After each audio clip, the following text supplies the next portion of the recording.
नमस्कार, आप देख रहे हैं ए टू जेड क्राइम न्यूज और मैं हूं आपके साथ विशाल शर्मा। वार्ड नंबर 30 गुलहरिया ग्राम सभा गोरखपुर में अपहरण वारदात।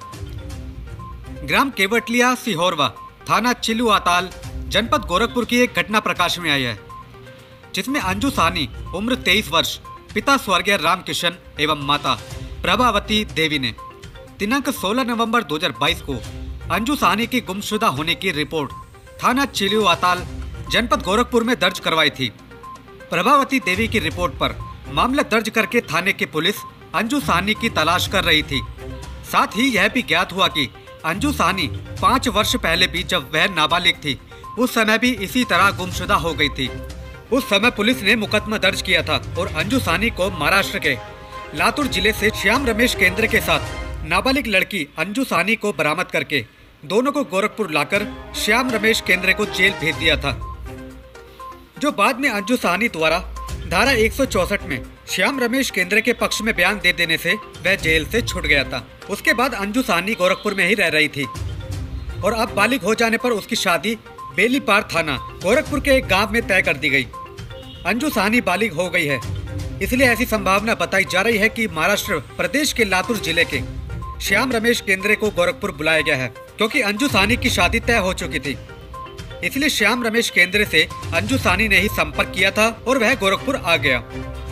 अंजू साहनी के रिश्ते में जीजा लगने वाले रविंद्र निषाद, जो कि श्याम रमेश केंद्र से संपर्क में थे, और उसके कहने पर ही उन्होंने अपनी साली अंजू साहनी को फोन करके बुला लिया और बुलाने के बाद श्याम रमेश केंद्र के साथ भेजकर गोरखपुर की तरफ रवाना कर दिया।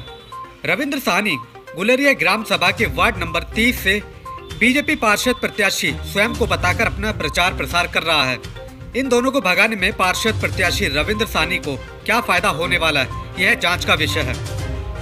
अंजू साहनी के पिता की मृत्यु के पश्चात उसकी माता प्रभावती देवी को भी रविंद्र निषाद अक्सर प्रताड़ित करता रहता है और उसके साथ मारपीट भी करता है। घटना की गंभीरता को कम करने के लिए और छिपाने के लिए मामला चिलू आताल थाने में अंजू साहनी की गुमशुदगी को लिखवाने में भी पार्षद प्रत्याशी रविंद्र निषाद की अहम भूमिका रही है, वरना अंजू साहनी को भगा ले जाने की एफआईआर थाने में इस बार भी लिखवाई जानी थी। इसके पहले की घटना को, जो कि गोरखपुर अदालत में लंबित है, उससे जोड़कर इस मामले को पुलिस कार्रवाई हेतु आग्रह किया जाना चाहिए था। जहां पुलिस पिछले मामले को इस मामले से जोड़कर जांच करती और महाराष्ट्र के लातूर जिले से फिर से अंजू साहनी और श्याम रमेश केंद्र को बरामद कर पाती। पार्षद पद प्रत्याशी रविंद्र निषाद द्वारा इस प्रकरण में प्रभावती देवी के साथ अन्याय किया गया है और उसकी बेटी अंजू साहनी को भगाने में सहयोग करने की आशंका जताई जा रही है।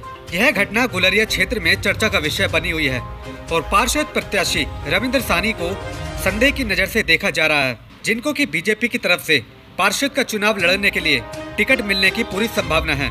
इस मामले में पार्षद प्रत्याशी सहित श्याम रमेश केंद्रे और अन्य के विरुद्ध अंजू साहनी को भगा ले जाने और अपहरण का मुकदमा दर्ज करके चिलू आताल थाने की पुलिस को कार्रवाई करनी चाहिए। गोरखपुर से देवेंद्र कुमार की रिपोर्ट।